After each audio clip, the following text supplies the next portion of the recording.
And now, back to New York City and Mike Gallagher.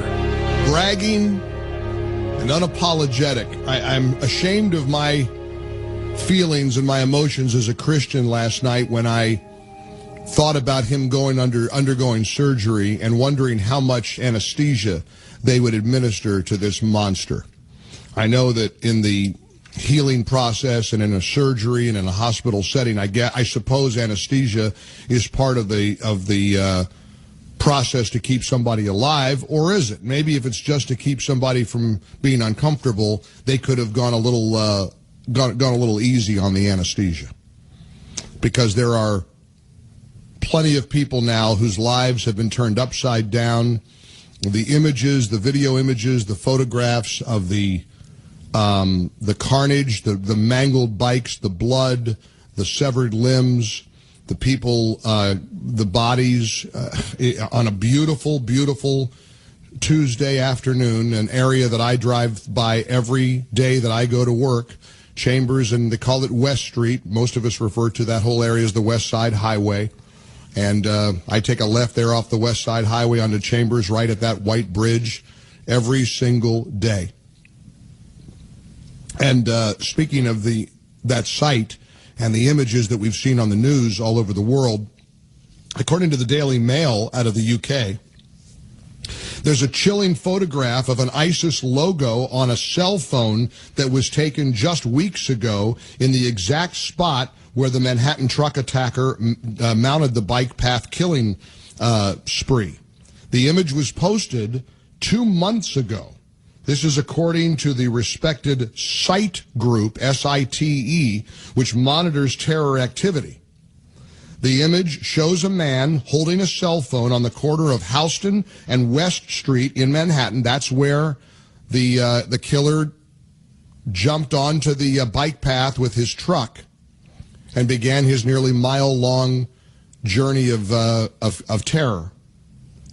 The skyscrapers, including the Freedom Tower, were in the background. Again, this picture showing an ISIS logo on a cell phone, reportedly taken weeks ago, and shown in the exact spot where this began. Let's get Dr. Zuhdi Jasser's take on this report and the rest of the aspects of this horrific terror attack. Dr. Jasser is the author of A Battle for the Soul of Islam, an American Muslim patriot's fight to save his faith. He's a first-generation American Muslim. He's a former U.S. Navy lieutenant commander. We have great respect and admiration for Dr. Zuhdi Jasser, who joins us once again on our guest line here on the Mike Gallagher Show. Dr. Jasser, how have you been, sir? Good. It's great to be with you, Mike. Thanks for having me back. I so appreciate you spending some time with us on what, again, is once more a day of agony and anguish and anger and sorrow. First, your response to this report that this SITE group says that there was a picture, a chilling photograph of an ISIS logo taken just weeks ago in the exact spot where this attack took place. Do you think that's mere coincidence, or what does that tell you? No, I think we're going to find even more connections. It turns out this guy was a known wolf. He was interviewed by authorities in 2015 because of connections to two folks on the list, on their list, if you will, that are being watched. So, again, there are too few degrees of separation, and many of these things could be prevented. New York City, while it has one of the best police forces on the planet, has been hamstrung, I think, because of the removal of some of the counterterrorism studies that looked at precursor ideologies. One of the sentinel pieces on counterterrorism was the 2007 Homegrown Terrorism Report at the NYPD, and the Islamist Apologist Group in New York and nationally had it removed from the databases because of its unpolitical correctness and its labeling of Muslims, other nonsense. So we need to revisit it. We need a whole of government approach to say that these people don't self-combust into radicals. There is a ideological pathway that includes a lot of anti-Westernism, anti-Semitism, misogyny, a lot of areas that we can start to look at their social media footprints. Nobody's saying that we should take away civil rights from nonviolent American Muslims, but We need to be putting their ideologies that are incompatible with Americanism on our radar. And right now, it's insanity because we've not been doing that. I noticed you used the phrase "known wolf," and I'm grateful that you're using that phrase because it seems to me that we're getting to a point where we got to stop with the lone wolf narrative. A lone wolf narrative suggests some loner who snaps, who just has no ideological perspective. They just do something terrible, and they've got no influences from anybody else. And so I noticed, and I've heard you before say this in other interviews and on TV, we got to stop with the lone wolf and talk about known wolves. We've got to talk about known individuals who are capable of committing such acts of terror. Exactly. I mean, the best analogy is one of a virus. If you have a pandemic, a flu virus, Ebola virus, every individual case that we see, we don't disassociate from the global viral pandemic. And there is a pandemic of radical Islamism. And the underbelly of that is a nonviolent ideology of theocracy. So if we're going to have now, as Christianity celebrates its 500 years this week since its Reformation, Islam is just beginning this process. And we have to realize that the cauldrons of individuals like this that mow over people and celebrate it in the hospital bed is because Islamic republics of Iran, Saudi Arabia, Pakistan are cauldrons of hundreds of millions of individuals that see us as living in the land of non-Islam, the land of war, and their land is the land of Islam. And Muslims that are on the side of liberty, on the side of freedom, on the side of Americanism are our future, and we need to side with them. But we also need to recognize that the hundreds of millions that believe in an Islamic theocracy are the cauldrons of individuals like this, and it's not an individual case. They are not only packs of wolves, it is a huge political, theopolitical global movement. Dr. Jasser, I want to share with you what we're hearing about what pro-ISIS channels are doing online. They've been sharing propaganda praising the attack yesterday. Posters commemorating the attack were uploaded online, featuring images of the Statue of Liberty exploding and pictures of the crumpled bikes and the dead bodies that were caused by this 29-year-old terrorist. And some online praised his actions, calling him a brother, but others mocked the low death toll and said they would have picked a bigger street. You know, the online presence of terrorists is chilling, and there's been so much said about the online community and what is done, what is not done. Certainly if there's kiddie pornography, if there's, horrible images of criminality like child porn or children being exploited and victimized, they seem to have an ability to shut that down right away, go after it, target it, or make arrests. Is it just that it's overwhelming? There are so many channels and so many sites where terrorists are spewing at their hatred, or is there an unwillingness to follow those paths and use the internet as a means to capture the people who want to do us harm? There's multiple factors to this. Number one, there's a vacuum. We don't have, these large, some of the most wealthy companies on the planet, from Google, YouTube, and then on to Twitter. They were able to use that technology on the grassroots to overturn dictatorships.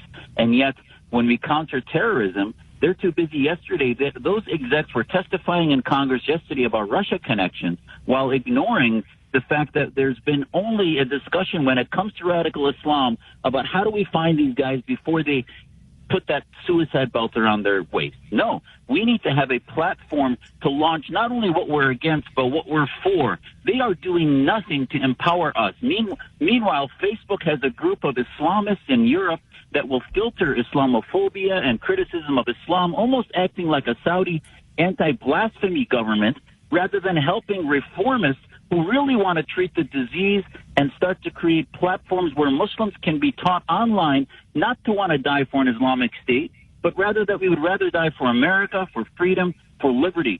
That's the only way to counter this. And unfortunately, the online community, the online companies, and their huge foundations are so focused on political correctness and partisan politics in Washington, they're ignoring the need to create platforms online to counter through positive Muslim messaging this theocratic ideology that's global. Dr. Zuhdi Jasser is with us. He's the founder and president of the American Islamic Forum for Democracy. All right, you're the emperor of the world. They've decided to give Zuhdi Jasser the ability to correct this, to fight this, to right these wrongs. What do we do? What do we do about a guy living in New Jersey and in Tampa, wife, 3 kids, said to be a nice guy? How do we combat this form of terrorism that has once again reared its ugly, violent head on our soil? Mike, it's like treating any disease. Number one, you have a whole of society, whole of government approach to no longer talk about terrorism and extremism, but talk about Islamism. We switch from countering violent extremism to countering violent Islamism. Every citizen has a responsibility at their churches and mosques, at their universities, with their politicians, to have a daily conversation, not just for a few days after a terror act, but a daily conversation about what we're doing to engage and give the tough love to our Muslim communities, to use this laboratory, the best laboratory for freedom in the world, to build institutions that has a legacy of promoting freedom and countering theocracy, to begin that reformation. Second is to convene that Commission on Radical Islam that President Trump promised he'd do in the campaign, and begin to have, like we did in the Cold War, we had a U.S. information agency, we had a number of avenues, Radio Free Europe. We need to start to put investments in promoting ideas that are toxic to radical Islam, toxic to theocracy, and have a Radio Free Islam, Radio Free Middle East, online promotion of ideas of freedom, Jeffersonian principles that can begin to melt away the theocratic ideas and realize that our short-term allies like Saudi Arabia, Egypt, are not our long-term allies against the global jihad. Final question. Much has been made of the diversity visa program that this man supposedly used to enter the United States a number of years ago. Frankly, Dr. Jasser, I can't believe the words diversity visa program are in the same sentence.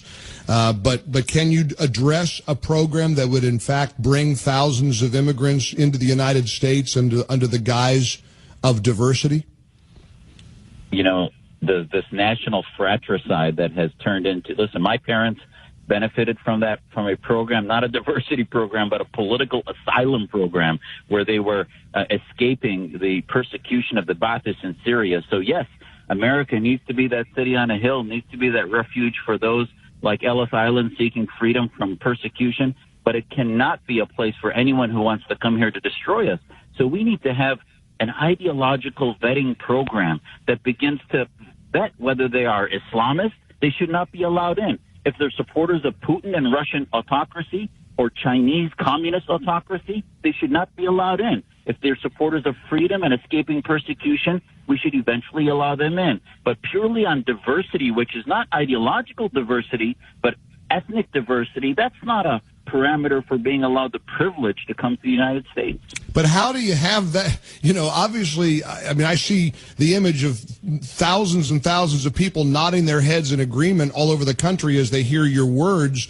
But we have to realize that we do have politicians and we have elected representatives who don't want to even allow us to have the conversation with these immigrants and ask them what their intentions are, scrutinize them, or vet them. The president's attempts to have vetting for immigrants who want to enter here has been met with fierce resistance from the Democrats. This is where our Muslim reform movement, Mike, can help you. We have 10 to 15 leading individuals, women and men, left and right, that believe that we can educate America, that we as Muslims who love our faith reject the identity politics, reject the cloaking in diversity of an inability to have a important conversation that Islam needs reform, that we need to side with reformers. And once Muslims have that, our spokespeople have not only been on Fox and conservative networks, we've been on Bill Maher, NBC, CNN. So we just have still only begun to touch the surface of exposure to educate Americans. And once they see Muslims leading this, it'll melt away the identity politics that is so far paralyzing our progress. Dr. Zuhdi Jasser, I'm grateful for your voice, and I'm always appreciative of the time you can take to join us here on the Mike Gallagher Show. Keep fighting the good fight, sir. Yes, sir. Will do. Thank you.